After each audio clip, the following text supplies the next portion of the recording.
Ce jour-là, dans cette salle de réception bondée, j'ai compris qu'on peut être mère toute sa vie et étrangère en une seconde. Mon fils Adrien se mariait. J'avais attendu ce jour pendant des années. À peine avais-je franchi la porte que j'ai senti les regards, les chuchotements qui se faufilaient entre les tables comme un courant d'air froid. Les lustres brillaient, les fleurs embaumaient la salle, tout semblait parfait. Sauf moi. Je me suis avancée doucement, le cœur serré, en cherchant Adrien des yeux. Il était là, près de Sophie, sa nouvelle épouse, le visage illuminé par un sourire que je ne lui voyais plus depuis longtemps. Sophie tenait un micro à la main. Elle s'est tournée vers l'assemblée avec ce sourire confiant des jeunes femmes qui pensent que le monde leur appartient. Elle a attendu que le silence se fasse, a lancé un regard rapide dans ma direction, puis a dit d'une voix claire, presque amusée, « Nous avions demandé à la mère du marié de ne pas venir aujourd'hui, mais elle a insisté. » Un éclat de rire a traversé la salle. Pas un rire gêné, non, un rire franc, complice, comme si j'étais la blague du jour.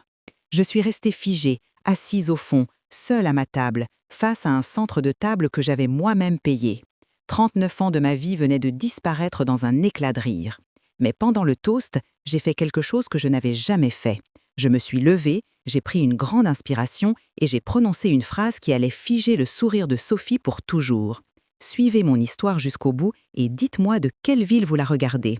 Je veux voir jusqu'où ira cette vérité choquante. Je m'appelle Élise Martin, j'ai 69 ans et voici l'histoire que j'ai gardée en moi bien trop longtemps. Ce jour-là, quand la mariée a prononcé ces mots humiliants devant toute la salle, quelque chose en moi s'est brisé. Mais avant d'en arriver à ce moment terrible, il faut revenir en arrière, là où tout a commencé. Adrien, mon fils unique, est né un matin de printemps à Lyon. Il pleuvait légèrement et je me souviens avoir pensé en le tenant contre moi, « Cet enfant sera ma lumière ». Et il l'a été pendant 39 ans. Il était doux, attentif, discret, un de ces fils qui ne parle pas beaucoup mais qui est toujours là, toujours présent au bon moment.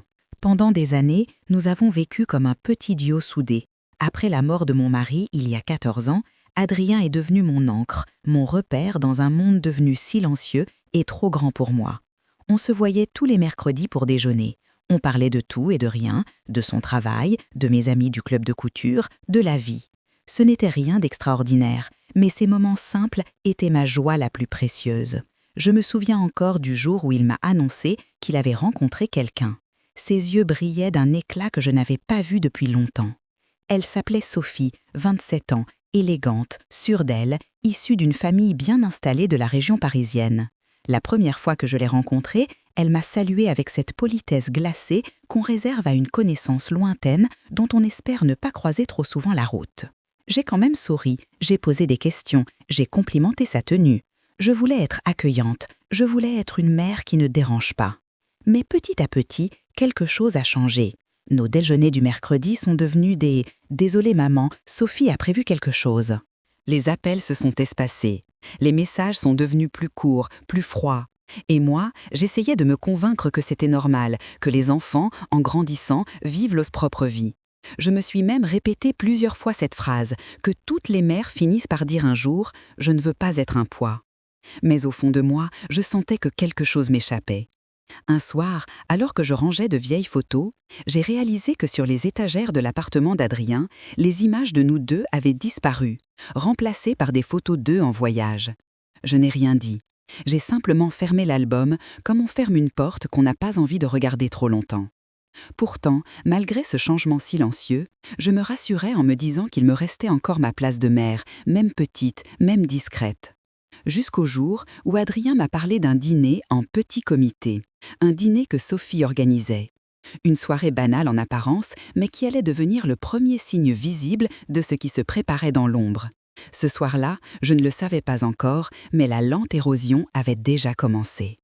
Une érosion qui, quelques mois plus tard, allait me conduire dans cette salle de réception où une jeune femme, devant 150 personnes, me retirerait ma place de mère d'une seule phrase. Avant de vous dévoiler ma vengeance surprenante, vous pouvez vous abonner à la chaîne et aimer la vidéo pour m'inspirer pour les prochaines vidéos. Le premier malaise concret est arrivé un soir où Adrien m'avait invité à dîner chez eux. Rien d'officiel, rien d'important selon ses mots, juste un petit repas en famille. J'avais préparé une tarte aux pommes, sa préférée, celle que je faisais quand il rentrait de l'école, encore couvert de craie et d'enthousiasme. Je me souviens avoir sonné à leur porte, un peu nerveuse, mais heureuse de partager une soirée simple avec mon fils. Quand Sophie a ouvert, elle m'a regardée comme si je venais de troubler quelque chose. Son sourire n'a pas atteint ses yeux. « Ah, bonsoir Élise, tu aurais pu prévenir. » Sa voix était polie mais tendue, comme si ma simple présence dérangeait l'équilibre fragile de leur intérieur impeccable. Je suis entrée tout de même et j'ai tendu la tarte à Adrien qui, gêné, s'est contenté d'un petit sourire. « Merci maman, pose-la là. » Je me suis dirigée vers la table du salon, mais quelque chose dans l'ambiance était étrange. Une tension silencieuse, presque imperceptible, mais bien réelle. Dans la cuisine, Sophie donnait des instructions courtes, rapides, comme si elle voulait garder le contrôle sur chaque geste, chaque objet. Je me suis assise et j'ai essayé de participer à la conversation, mais chaque phrase semblait tomber dans le vide ou n'était suivie que par un silence poli. À un moment, j'ai proposé de couper le pain. Sophie a levé les yeux, surprise, puis a dit doucement mais fermement « Non, merci, on s'en occupe ». Le dîner a commencé et j'ai eu cette sensation désagréable d'être assise à une table où tout le monde avait un rôle précis, sauf moi. Sophie parlait beaucoup de son travail, de ses parents, de leurs projets de voyage. Adrien acquiesçait, riait, ajoutait quelques détails. Moi, j'écoutais. À plusieurs reprises, j'ai essayé de mentionner un souvenir ou de poser une question, mais Sophie changeait immédiatement de sujet. À un moment, elle a même glissé, d'un ton léger mais chargé de sens. « Tu sais, Adrien, j'ai lu quelque part que pour préserver l'harmonie d'un couple, il faut garder son espace privé. Ce n'est pas sain quand certaines personnes entrent sans prévenir. » Adrien a esquissé un sourire gêné en regardant son assiette. Moi, je savais très bien de qui elle parlait. J'ai senti mes joues chauffer, mais j'ai continué à manger en silence pour ne pas créer de tension inutile. Pourtant, au fond de moi, quelque chose se contractait. Ce n'était pas de la colère, pas encore. C'était une blessure sourde, celle qu'on ressent quand on comprend qu'on n'est plus la bienvenue dans un endroit où l'on se faisait autrefois partie des murs. Après le repas, j'ai proposé d'aider à débarrasser. Sophie a à peine levé la main. « Non, vraiment, Élise, ça ira, tu peux te reposer. » Son ton était presque condescendant, comme celui qu'on réserve à une vieille tante qu'on veut écarter sans le dire directement. En allant mettre mon manteau, j'ai entendu Sophie dans le couloir au téléphone, sa voix claire résonnant faiblement. « Oui, ne t'inquiète pas, je gère, elle finira par comprendre. » Je préfère qu'elle garde ses distances. J'ai senti mon cœur se serrer. Elle ne parlait pas d'une collègue, ni d'une amie, elle parlait de moi. J'ai reculé d'un pas pour ne pas être vue, comme si j'étais une intruse dans ma propre histoire. Adrien est apparu quelques secondes plus tard, m'a raccompagnée à la porte et m'a donné un baiser distrait sur la joue. « Merci d'être venue, maman, on se voit bientôt. » Mais son bientôt sonnait faux, vide, presque automatique. En rentrant chez moi, le sac encore chaud de la tarte que personne n'avait touché, je me suis assise dans ma cuisine et j'ai laissé le silence m'engloutir. Ce soir-là, j'ai compris qu'une ligne avait été franchie, une ligne invisible mais bien réelle. Et pour la première fois depuis longtemps, une inquiétude nouvelle s'est installée en moi, une sensation que quelque chose se préparait, quelque chose que je ne pouvais ni nommer ni arrêter. Les jours qui ont suivi ce dîner étrange ont été marqués par un silence nouveau, un silence qui n'était plus celui du repos, mais celui de la distance. Adrien m'écrivait de moins en moins. Ses messages étaient brefs, secs, comme s'il avait peur que chaque mot de plus soit une porte ouverte que je franchirais trop facilement. « Occupée, maman, on se voit bientôt. » Mais bientôt ne venait jamais. Je me répétais que c'était normal, que les enfants adultes ont leur propre vie, mais au fond de moi, je savais que quelque chose se dérobait. Les semaines ont passé et cette petite voix que j'essayais d'étouffer devenait de plus en plus insistante. Alors un dimanche, poussée par une inquiétude silencieuse, j'ai décidé de passer chez lui sans prévenir, juste pour lui apporter la tarte aux pommes qu'il aimait tant, celle que je faisais quand il était enfant et qui suffisait à lui illuminer la journée. J'avais encore les clés de son appartement, celles qu'il m'avait données il y a des années en disant « Au cas où, maman, tu es toujours la bienvenue ». Je suis montée au 3e étage, le cœur un peu serré, et j'ai sonné. Personne. J'ai attendu quelques secondes, puis j'ai tourné la clé. L'appartement était calme, ordonné, presque trop. J'ai avancé lentement vers le salon, et là, un détail minuscule mais déchirant m'a frappé. Sur le buffet, il y avait une jolie photo encadrée d'Adrien et Sophie, souriant, enlacés sur une plage. À côté, une place vide.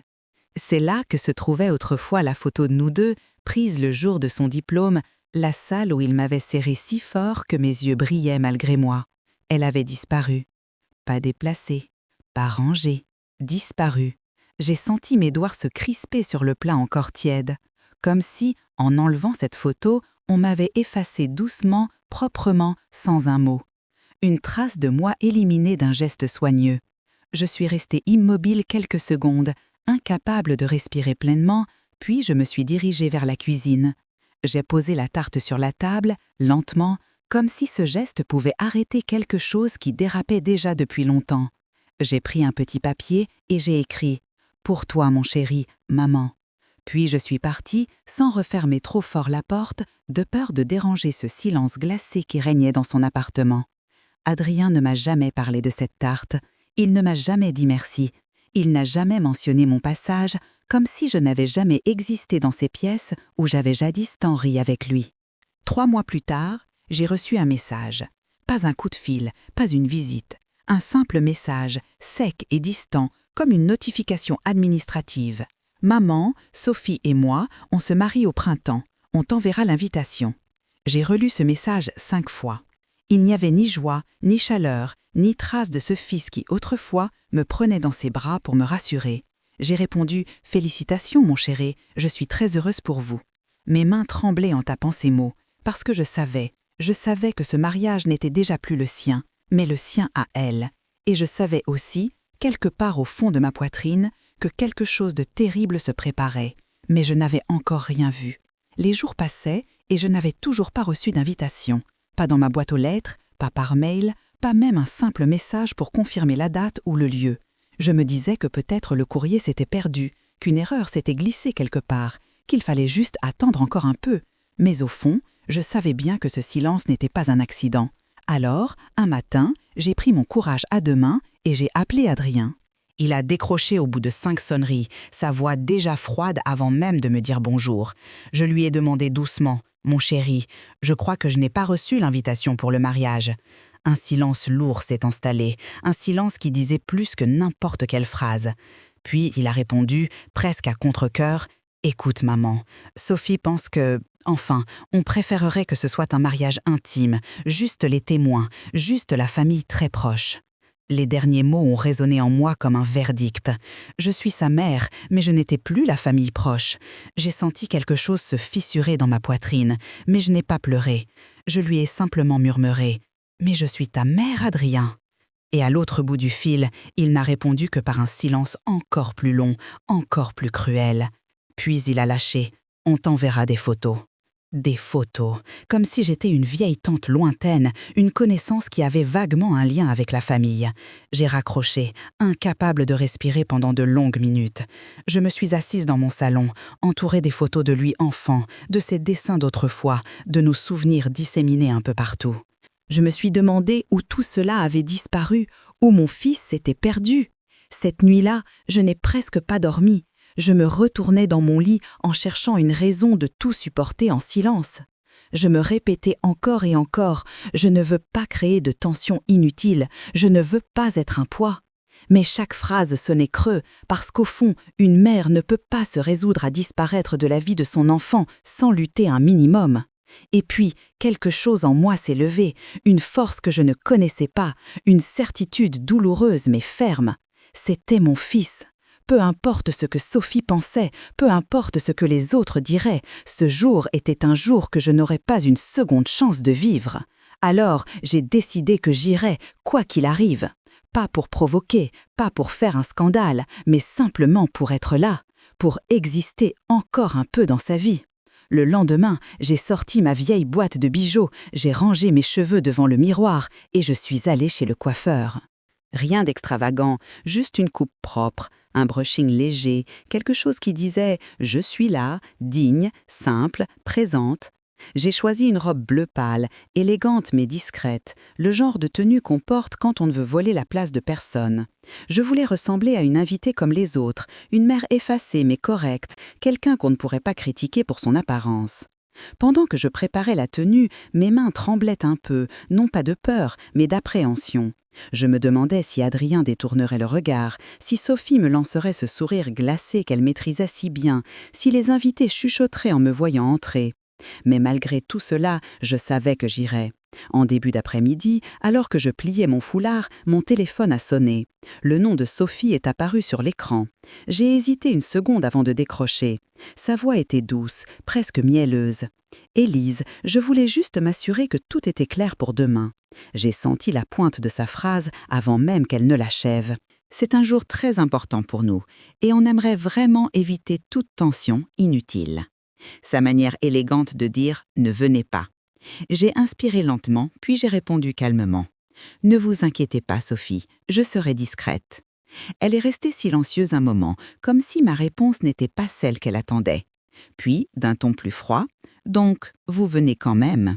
J'ai serré le téléphone plus fort. « Oui, c'est le mariage de mon fils. » Elle n'a pas ajouté un mot et a raccroché aussitôt. Je suis restée un long moment là, dans ma chambre, le téléphone à la main. J'ai senti une vague de tristesse me traverser, mais aussi une force tranquille s'installer en moi. Quoi qu'il arrive, je serai présente. Une mère ne renonce pas à son enfant, pas avant d'avoir tout essayé. Alors j'ai terminé ma préparation, j'ai rangé ma tenue sur son cintre, j'ai posé mes chaussures à côté. Le lendemain serait un jour difficile, je le savais, mais j'avancerais la tête haute, parce qu'à défaut d'être désirée, je pouvais encore être digne. Le lendemain matin, je me suis préparée lentement, presque cérémonieusement. J'ai mis ma robe bleu pâle, mes chaussures noires à petits talons, un peu de parfum, celui que je ne porte qu'aux grandes occasions. En me regardant dans le miroir, j'ai senti mon cœur battre plus vite que d'habitude. Je n'étais pas sûre d'être prête pour ce qui m'attendait, mais je savais que si je n'y allais pas, je le regretterais toute ma vie. Alors j'ai pris mon sac, j'ai fermé la porte et j'ai conduit jusqu'à l'église où mon fils allait se marier. Quand j'ai poussé la lourde porte en bois, toutes les têtes se sont tournées vers moi. Pas des regards bienveillants, non, des regards surpris, gênés, presque accusateurs, comme si j'avais commis une faute simplement en entrant. Je me suis avancée dans l'allée, le dos droit, les mains serrées sur mon sac, et je cherchais Adrien des yeux. Il était debout près de l'autel, en costume gris foncé. Dès qu'il m'a vue, son visage s'est figé. Pas de joie, pas même d'embarras, de la panique. Une panique froide, brutale, qui m'a transpercée comme une lame. À ses côtés, Sophie m'a regardé avec un sourire si figé qu'il semblait gravé dans la pierre. Un sourire de glace. Je me suis assise tout au fond, loin de la famille, loin des invités, presque derrière une colonne, comme une intruse. Tout au long de la cérémonie, je sentais les chuchotements, les petits regards en coin. C'est elle, la mère. Je croyais qu'elle ne devait pas venir. Quelle audace quand même! Chaque mot, même murmuré, tombait sur moi comme un caillou. Le prêtre parlait d'amour, de fidélité, de famille unie. Et moi, j'avais l'impression que chaque phrase était une ironie cruelle. À la sortie, personne ne m'a salué. Adrien est passé devant moi sans un regard, la main serrée dans celle de Sophie. Je suis sortie derrière la foule, invisible, avalée par l'ombre des piliers de l'église. J'ai conduit jusqu'au lieu de réception, un grand domaine en dehors de la ville. À l'entrée, j'ai respiré profondément. Je pouvais encore faire demi-tour. Personne ne me jugerait si je partais. Mais je suis descendue de ma voiture. J'ai franchi les grilles et j'ai pénétré dans la salle de réception. Elle était splendide, décorée de fleurs blanches, de bougies élégantes, de nappes immaculées. Tout semblait parfait, trop parfait, un décor de magazine. Je me suis avancée discrètement, cherchant ma place. Il y avait un grand panneau avec les noms des invités. Je l'ai parcouru 2 fois, 3 fois. Mon nom n'y était pas. Une jeune femme en tailleur noir, l'organisatrice, s'est approchée. « Madame, vous êtes ?» J'ai répondu d'une voix calme. « Je suis la mère du marié. » Elle a pâli légèrement avant de me dire qu'elle ne me trouvait pas sur la liste, évidemment. Finalement, elle m'a désigné une table tout au fond, près des portes de service, à moitié cachée derrière une grande plante. Une table sans décoration, sans nom, avec des chaises dépareillées. La table des oubliés. Je me suis assise, seule. Tout autour, les invités riaient, prenaient des photos, commençaient à manger les petites entrées. Moi, rien n'arrivait. 10 minutes, 15 minutes. Les serveurs passaient à côté de moi sans s'arrêter. Finalement, l'un d'eux a réalisé l'erreur et m'a apporté une assiette en s'excusant maladroitement. J'ai mangé lentement, en silence, en essayant de garder ma dignité. Puis, le moment des discours est arrivé. Le père de Sophie a pris le micro, fier et triomphant, parlant de nos 2 familles réunies. Je n'en faisais clairement pas partie. La sœur de Sophie a ensuite raconté des anecdotes d'enfance, glissant un regard rapide vers moi en disant « Chloé a toujours voulu un mariage parfait, sans complications. » Et la complication, c'était moi. Je serrais les mains sur mes genoux, tentant de rester droite, tentant de respirer.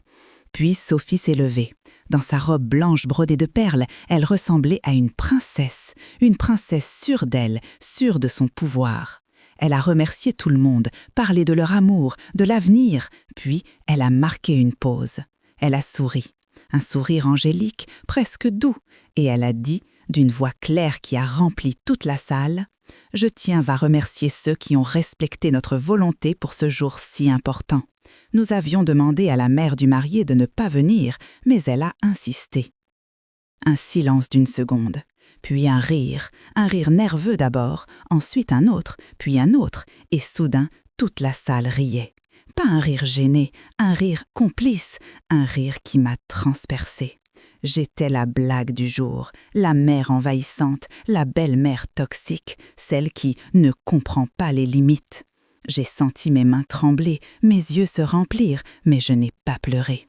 Je ne voulais pas leur donner ce plaisir. J'ai tourné la tête vers Adrien. Il souriait, pas un sourire gêné, pas un sourire malheureux, non, un vrai sourire, comme si tout cela était normal, comme si humilier sa mère devant 150 personnes était amusant. À cet instant, une douleur d'une intensité presque physique m'a traversée. Et j'ai compris quelque chose que je n'aurais jamais voulu comprendre. Je n'avais pas perdu mon fils à cause de Sophie, je l'avais perdu parce qu'il avait choisi de me perdre. Ce choix n'était pas le sien à elle, il était le sien à lui. Je suis restée immobile, seule à ma table du fond, dans une salle en fête où chaque rire était une gifle. Mais au milieu de cette humiliation, quelque chose en moi a commencé à bouger, à se lever lentement, comme une force que je n'avais jamais connue. Je ne le savais pas encore, mais cette force allait bientôt me pousser à me lever, à marcher jusqu'à l'estrade et à dire ce que j'avais refoulé pendant des années. Et ce moment allait changer tout, pour toujours. Pendant quelques secondes qui m'ont semblé durer une éternité, je suis restée assise, immobile, presque pétrifiée. Les rires continuaient de fuser autour de moi, des éclats vifs et surdeux, comme des coups portés en plein visage. Le monde entier semblait se resserrer contre ma poitrine. Mais au milieu de cette humiliation brûlante, quelque chose en moi s'est levé. Pas de la colère, pas de la vengeance, une clarté, une certitude. Je ne pouvais plus rester assise, je ne pouvais plus être ce fantôme qu'il voulait que je sois. Alors j'ai posé mes mains sur la table, j'ai inspiré et je me suis levée. Le silence est revenu presque instantanément. Pas un silence de respect, un silence curieux, presque amusé, comme si les invités attendaient une nouvelle scène de spectacle. La vieille mère humiliée allait-elle craquer? Allait-elle pleurer? Allait-elle supplier? Chaque regard était tourné vers moi, étincelant d'attente. Mais je n'ai pas craqué. Mes pas étaient lents, mes talons résonnaient sur le parquet ciré comme autant de battements de cœur. Je marchais en direction de l'estrade, en direction de mon fils, de cette jeune femme qui venait de me réduire en poussière devant 150 personnes. Je voyais leurs visages se figer peu à peu, leurs sourires se raidir, leurs yeux se froncer. Sophie me regardait approcher, ses lèvres soudain figées, un éclat glacé dans le regard. Adrien, lui, sembla reculer d'un demi-pas. Je n'oublierai jamais l'expression sur son visage. Ce n'était pas de la honte, pas de la compassion, c'était de la peur. Peur que je fasse une scène, peur que je gâche son moment, peur que je brise l'image parfaite qu'il tentait de construire. Je me suis arrêtée devant l'estrade, droite, calme, pleinement consciente de chaque respiration, de chaque battement de mon cœur. L'organisatrice m'a tendu le micro d'une main hésitante. Je l'ai pris. J'ai levé les yeux vers la salle entière. Tous ces visages tournés vers moi. Certains curieux, certains hostiles, d'autres embarrassés. Je n'ai pas tremblé. Quand j'ai parlé, ma voix était posée, douce, étonnamment stable, comme si j'avais attendu ce moment toute ma vie. Bonsoir à tous, je m'appelle Élise Martin, et oui, je suis la mère du marié. Un murmure a traversé la salle. J'ai continué, sans détourner le regard. Je ne vais pas vous mentir, je n'étais pas invitée à ce mariage. On m'a demandé de ne pas venir. J'ai marqué une pause, juste assez longue pour entendre les respirations se suspendre. Mais je suis venue quand même, pas pour créer un scandale, pas pour voler la vedette, je suis venue parce que c'est mon fils, et qu'une mère ne disparaît pas simplement parce qu'on lui dit de disparaître. Ma voix s'est brièvement brisée sur ce dernier mot, mais je me suis reprise aussitôt. J'ai cherché Adrien du regard. Il n'osait plus me regarder. J'ai continué. Pendant 39 ans, je l'ai élevé, aimé, soutenu. J'ai été là pour chaque chute, chaque réussite, chaque peur. J'ai donné tout ce que j'avais, et aujourd'hui, on me dit que je suis de trop. J'ai senti un frisson dans la salle. J'ai posé mes yeux sur Sophie. Elle tenait son verre, figée, les doigts crispés sur la tige fine. « Ne vous inquiétez pas, ai-je dit, je ne vais pas gâcher votre soirée, je vais partir. » Un souffle soulagé a traversé l'assemblée, un souffle que j'ai coupé net en ajoutant « Mais avant de partir, j'ai une chose à dire. » Le silence est tombé comme une pierre. J'ai regardé Sophie droit dans les yeux. Son sourire avait disparu depuis longtemps. Elle attendait, elle savait. Une partie d'elle redoutait ce qui allait suivre. « Vous vous souvenez de l'appartement dont vous parliez ? Celui que vous vouliez acheter ? Celui avec la terrasse, dans le centre de Lyon ?» Son visage s'est figé. Adrien a tourné la tête vers elle, surpris, comme s'il n'avait plus le contrôle de rien. Cet appartement appartenait à mon mari, le père d'Adrien. C'était notre premier chez nous, et il est toujours à mon nom. La salle entière s'est immobilisée. On aurait pu entendre une épingle tomber. Il y a 6 mois, Adrien m'a demandé s'il pouvait y vivre gratuitement pour un temps. J'ai dit oui, c'est mon fils, j'aurais tout fait pour lui. Ma voix était calme, presque douce, et j'ai accepté les rénovations. J'ai accepté que vous en fassiez votre nid. Je me suis tournée légèrement vers Adrien. Mais ce soir, j'ai compris quelque chose.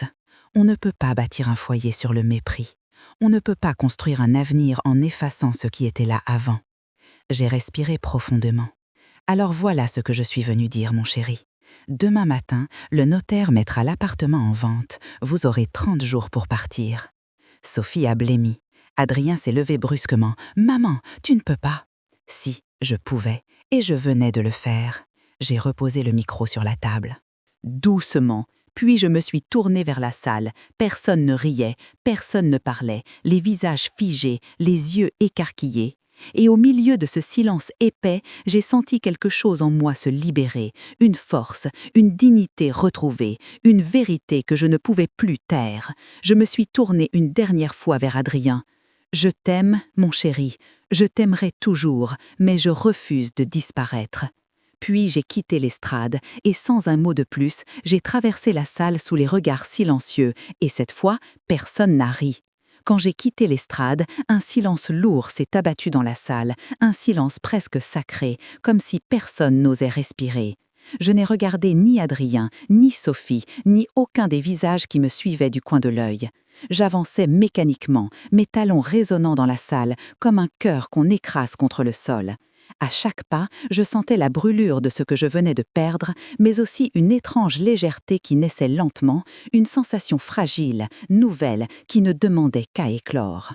Arrivé près de la grande porte vitrée, j'ai tiré dessus et l'air froid de la nuit m'a enveloppé aussitôt, me giflant presque, comme pour me réveiller d'un cauchemar trop long. Je me suis arrêtée sur le perron du château, incapable de descendre la première marche. La lumière dorée de la salle derrière moi contrastait avec la clarté glacée de la lune. Et c'est là, dans ce contraste brutal, que tout est tombé d'un coup. Les larmes que j'avais retenues pendant si longtemps ont jailli, incontrôlables.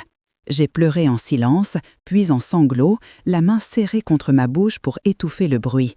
J'avais l'impression que tous les morceaux de moi-même s'éparpillaient autour de mes pieds. Je venais de perdre mon fils. Non pas à cause d'un accident, d'un destin cruel, mais à cause de ses choix, à cause de son silence, à cause de ce mépris qu'il avait laissé s'installer entre nous.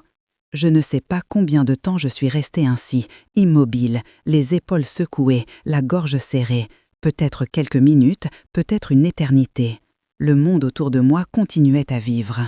On entendait les voitures au loin, le vent qui passait dans les arbres, les rires étouffés derrière les murs du château. Mais pour moi, le temps s'était arrêté.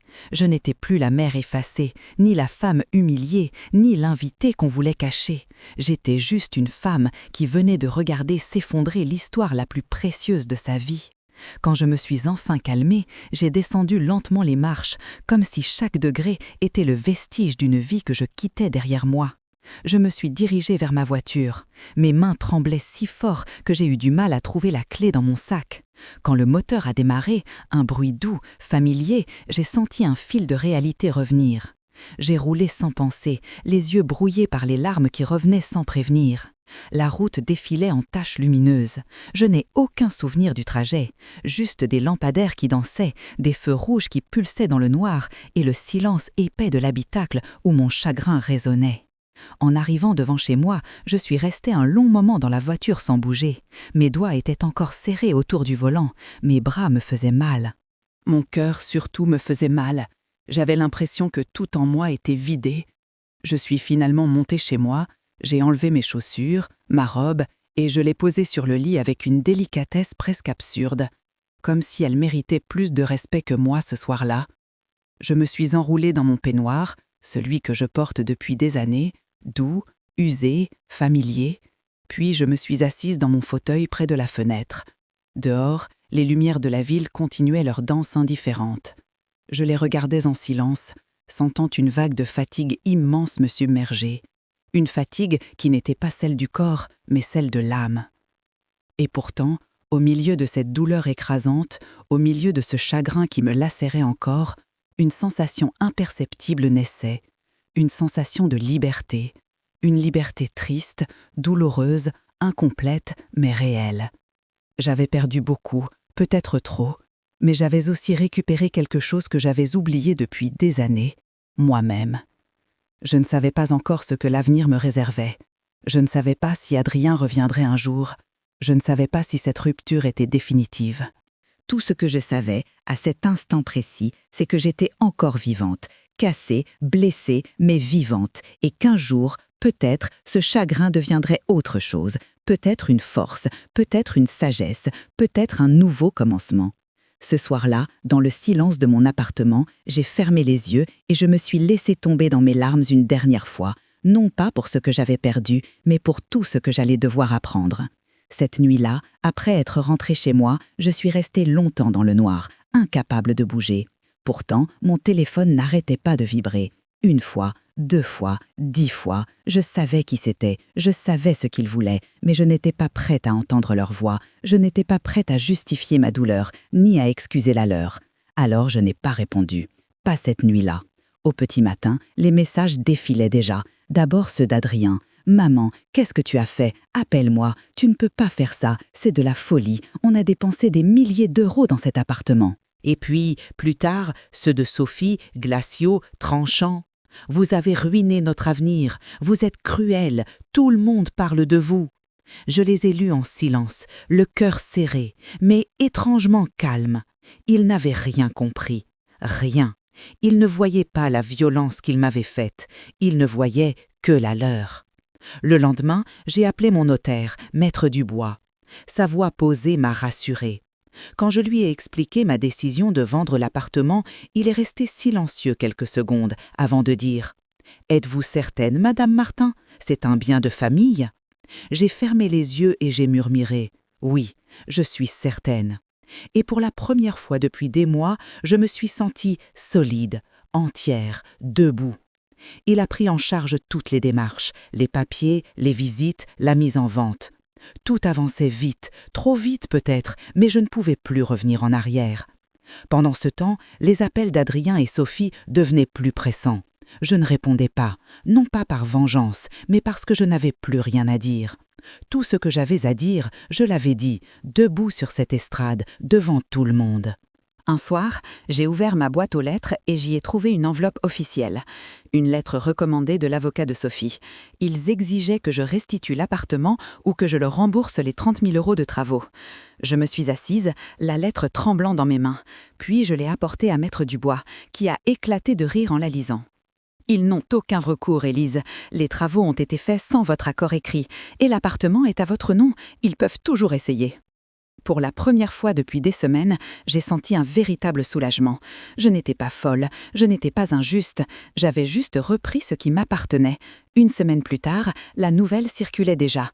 Entre Adrien et Sophie, rien n'allait plus. Ils se disputaient sans cesse, à cause de l'appartement, à cause de l'argent, à cause de moi, ou plutôt à cause de cette vérité qu'ils avaient refusé de voir trop longtemps.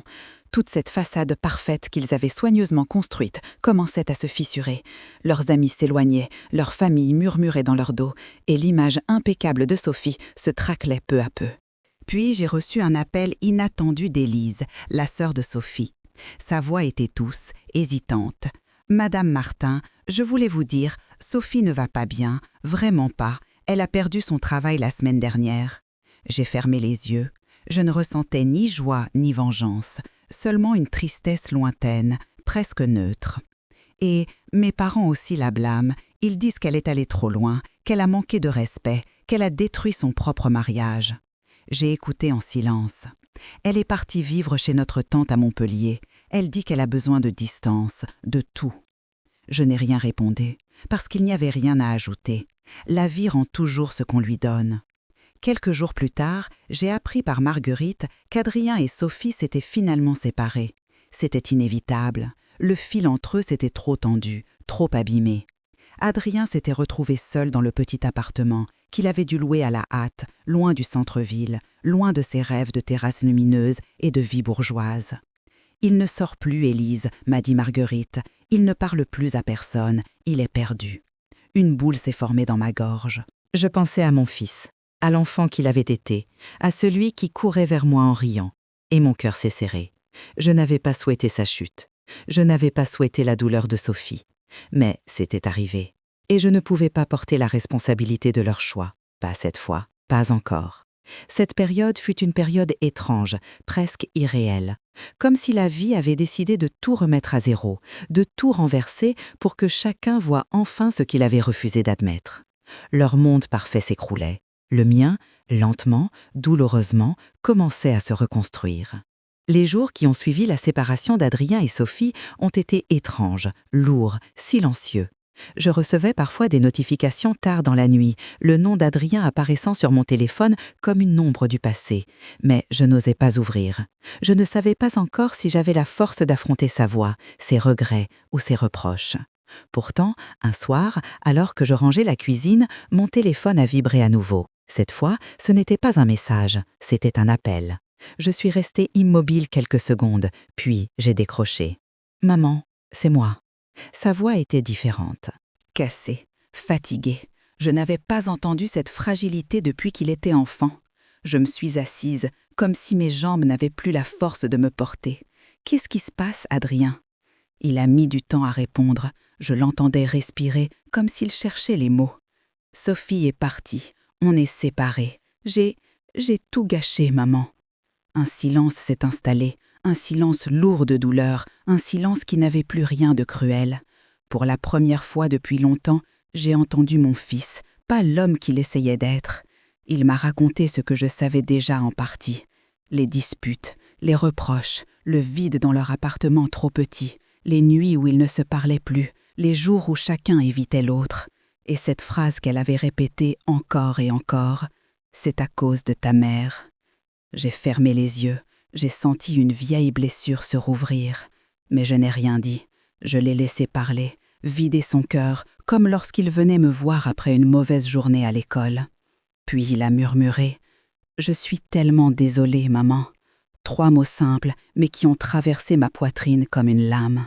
Je suis restée silencieuse, respirant lentement, avant de dire doucement « Je sais ». Il a repris « Je ne voulais pas que ça se passe comme ça. Je ne savais pas qu'elle allait dire tout ça à la réception. Je ne savais pas qu'elle irait si loin. Sa voix tremblait. J'ai senti une larme glisser sur ma joue. « Adrien, ai-je murmuré, tu savais qu'elle ne voulait pas que je vienne. Tu savais depuis le début. » Il n'a pas répondu.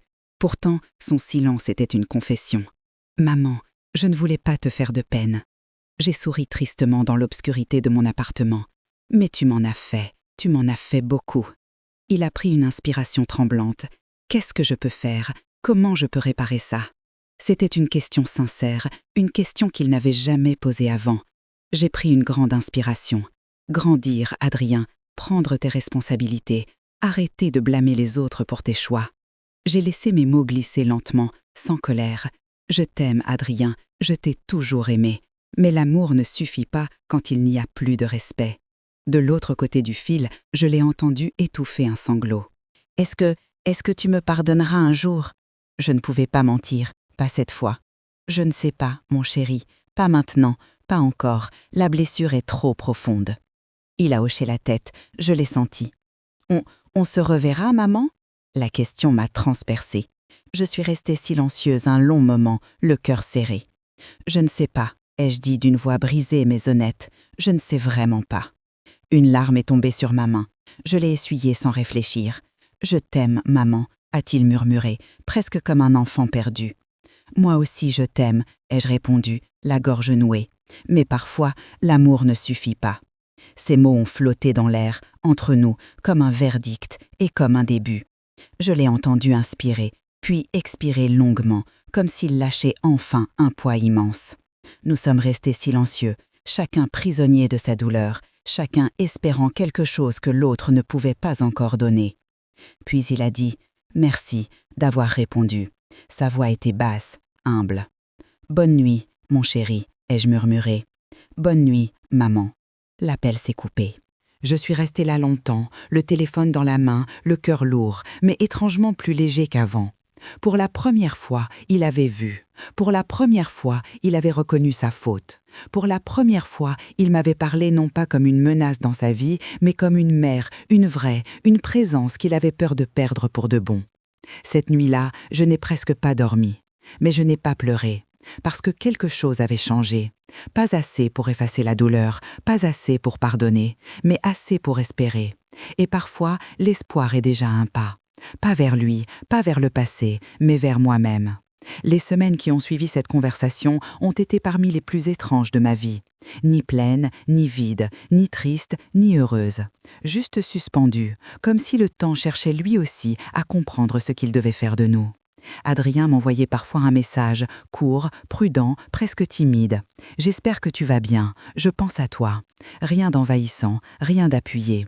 Juste une présence fragile, un fil tendu qu'il avait peur de tirer trop fort. De mon côté, je répondais avec la même retenue. Non pas par vengeance, mais parce que je ne savais pas encore comment respirer à nouveau près de lui.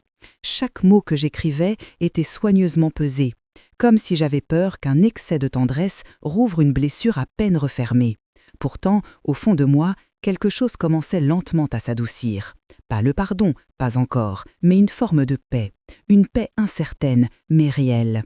Un jour, alors que je revenais de mon atelier d'écriture, j'ai trouvé une enveloppe glissée sous ma porte. L'écriture d'Adrien, je l'aurais reconnue entre mille. Mes mains ont tremblé en l'ouvrant. Il avait écrit que la vie lui semblait vide sans Sophie, mais encore plus vide sans moi. Il parlait de ses regrets, de ses erreurs, de sa honte. Il disait qu'il réapprenait à vivre seul, à se regarder en face, à devenir un homme différent. Et à chaque ligne, je sentais son cœur se mettre à nu, maladroitement, mais sincèrement. Je n'ai pas répondu tout de suite. J'ai posé la lettre sur ma table de chevet, juste à côté d'une vieille photo de lui enfant. Et chaque soir, avant d'éteindre la lumière, je lisais quelques phrases, comme pour apprivoiser doucement l'idée que quelque chose pouvait être réparé, un jour. Pas restauré comme avant, car rien ne redeviendrait jamais comme avant, mais reconstruit autrement, avec plus de vérité. Puis, un samedi matin, alors que je buvais mon café en regardant les passants défiler sur ma fenêtre, mon téléphone a sonné. « Maman, est-ce qu'on pourrait se voir, juste pour parler, juste un café ?» J'ai senti mon cœur se serrer. J'ai pris quelques secondes avant de répondre. « Oui, un café, mais dans un endroit neutre. » Il a accepté aussitôt. On a choisi un petit café près des quais, simple, lumineux, où personne ne nous connaîtrait. Le mercredi suivant, j'y suis allée un peu en avance. J'ai commandé un thé Earl Grey et j'ai attendu, les mains légèrement tremblantes. Quand Adrien est entré, j'ai senti un souffle me traverser. Il avait changé. Quelque chose en lui s'était effondré, mais quelque chose d'autre avait poussé dans les ruines. Il s'est approché, lentement, comme s'il craignait de m'effrayer. « Bonjour, maman ». Sa voix était douce, hésitante. « Bonjour, Adrien ». Il s'est assis en face de moi.